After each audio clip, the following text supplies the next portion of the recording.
Robert Downey Jr. versus influencers. This is weird. Check this out from Variety. Robert Downey Jr. says it's absolute poop to declare that social media influencers are the stars of the future. Kind of a long clip here from this podcast. I'm gonna share it with you, Alan.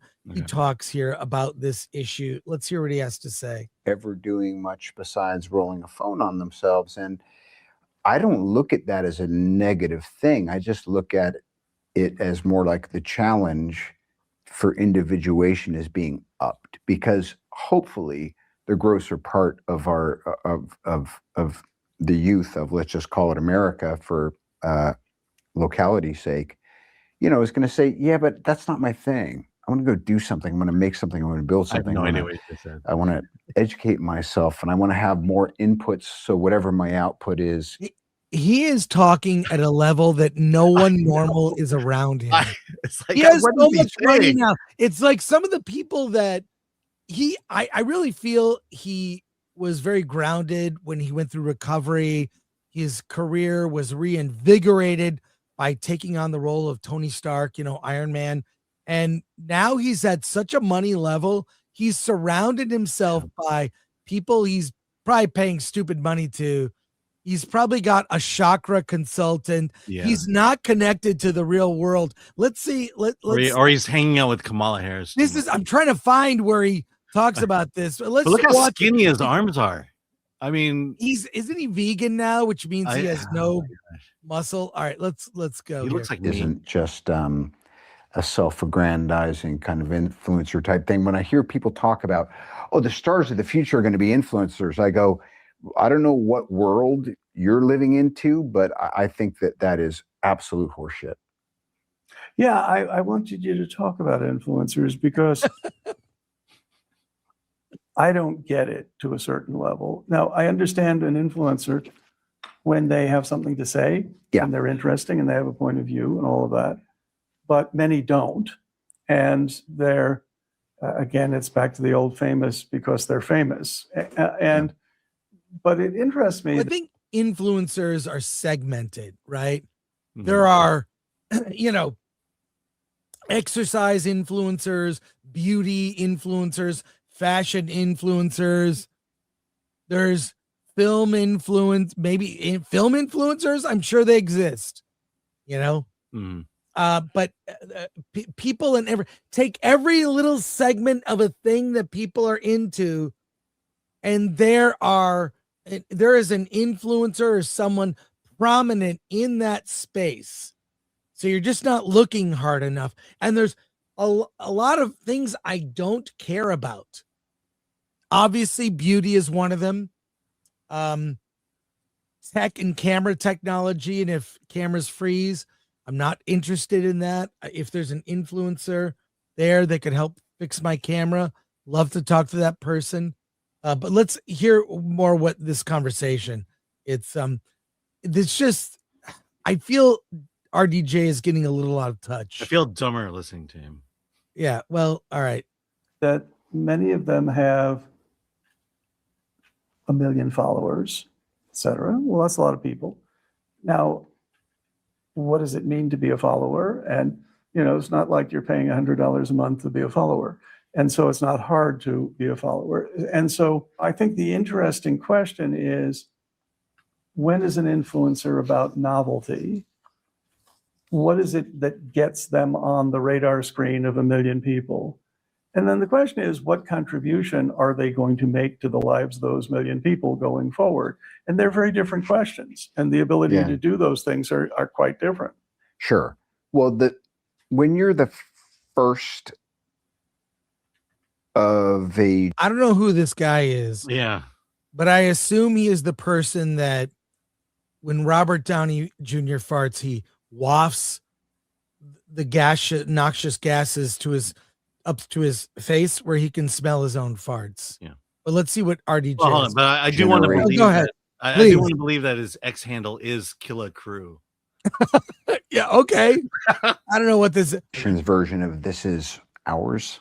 You know, like my kids know that we didn't have influencers per se. We had Ronald Reagan, who was in politics and on TV and doing whatever General Electric or Westinghouse commercials, and was an actor of some note. But then you have like the first I was listening to someone who had started a podcast when it was still on MySpace, like back in the turn. And there's something about this 2006, 7, 8, 9. There's something about that era that, because we were just in it, and you know how it always feels like 2009 was 10 years ago? Yeah, exactly. Or it's 5, or whatever it was. It's like, no, it's actually, we're getting a little longer in the tooth. That was a while ago. This whole phenomenon. At least he has some awareness. He might be a little out of touch. Mm-hmm. He might be a little out of touch. I this is fascinating because you don't see him do a lot of. He was on Joe Rogan, actually. I thought that was a good. Or recently? No, this is a couple of years ago. Oh, okay. But it was a good interview. That the advent of that. Sometimes it's who is luck, maybe first in the door to do it. Joe Rogan was doing it before it was cool, and he's kind of got his whole own space now. But again, like my now 13-year-old son Exton, he kind of got caught up in this whole influence. What's his name? Exton? Yeah. Exton. Is it ECKSTON I or have no idea. X? Okay, all right. Sort of thing, and next thing you know, it's like, hey, if you like the way I'm playing this video game, do you want to send me a donation? And really, it becomes a religion. Yep. So there's something about. I'm gonna donate to Robert Downey Jr.'s salary by buying a ticket to Avengers Doomsday. That's my donation.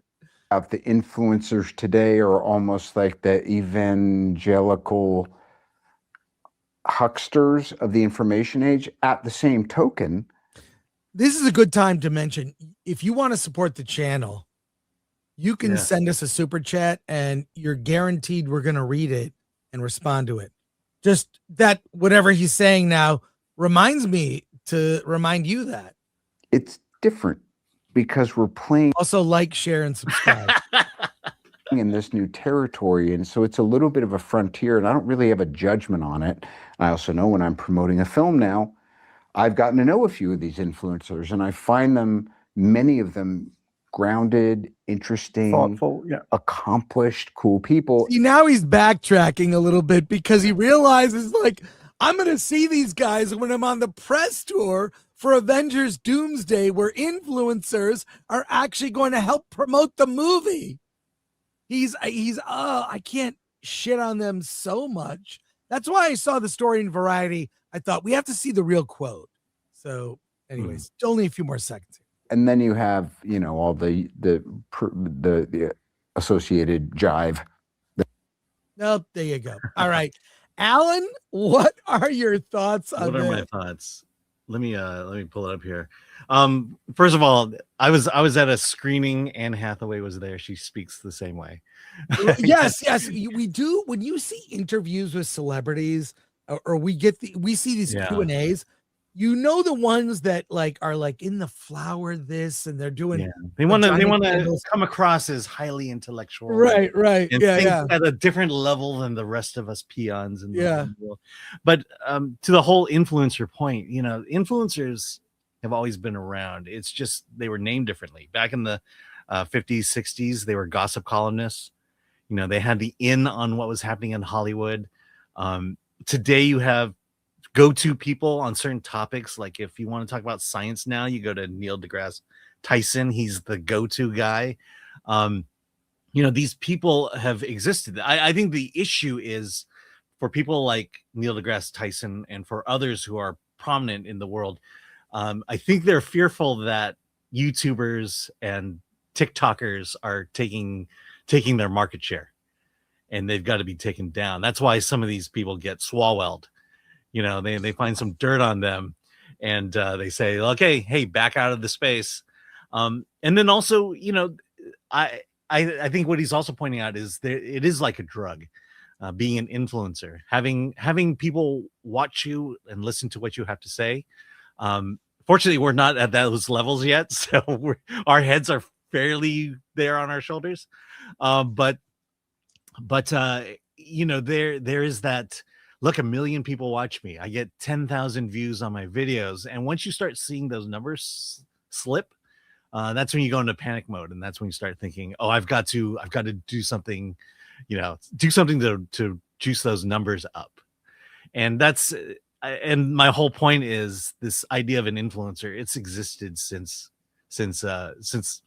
entertainment and since press. It's just people want to feel like that they're the authority on a certain subject, and I get it. It's fun. It's it feels great, but you've also got to take some perspective on it. I mean, one of our earliest influence, Benjamin Franklin, was an American influencer.